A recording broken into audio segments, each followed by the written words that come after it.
Reste une deuxième affaire Naomi Musenga, du nom de cette jeune fille décédée à Strasbourg en 2017, faute de prise en charge par le SAMU. Cette fois, c'est à Mulhouse. En juin dernier, une habitante de 60 ans a été retrouvée morte à son domicile 10 jours après que son employeur eut composé le 15.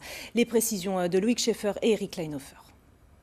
C'est chez elle, dans cette copropriété rue du Tir à Mulhouse, que Marilyn Desclois a été retrouvée morte. Le 3 juin dernier, cette femme de 60 ans décline une mission d'intérim. Difficulté à respirer, douleur au bras et à la cage thoracique. La directrice de l'agence alerte le SAMU. S'ensuit une prise en charge téléphonique, mais le médecin régulateur ne juge pas nécessaire d'envoyer un véhicule.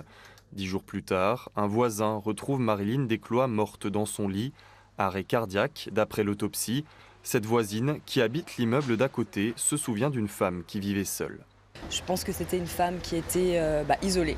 Je l'ai toujours vue seule, souvent. Une situation qui pourrait expliquer le délai qui s'est écoulé jusqu'à la découverte du corps. Pour l'Association des médecins urgentistes de France, ce drame illustre une fois encore le manque de moyens qui nuisent à la qualité du travail.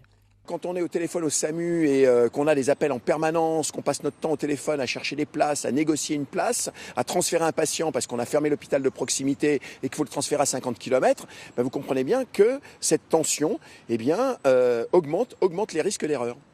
Un épisode tragique qui en rappelle d'autres dans la région. En mai 2018, 2 plaintes avaient été déposées contre le SAMU mulhousien. Motif sous-évaluation de diagnostic, l'une des victimes concernées était décédée. Un écho aussi à l'affaire Naomi, strasbourgeoise de 22 ans décédée en décembre 2017, à la suite là encore d'un raté dans la prise en charge. Le parquet de Mulhouse a ouvert une information judiciaire, mais la direction de l'hôpital a assuré aujourd'hui dans un communiqué ne pas en avoir eu connaissance. Demain matin, une conférence de presse se tiendra au centre hospitalier Émile Muller. On devrait alors en apprendre plus.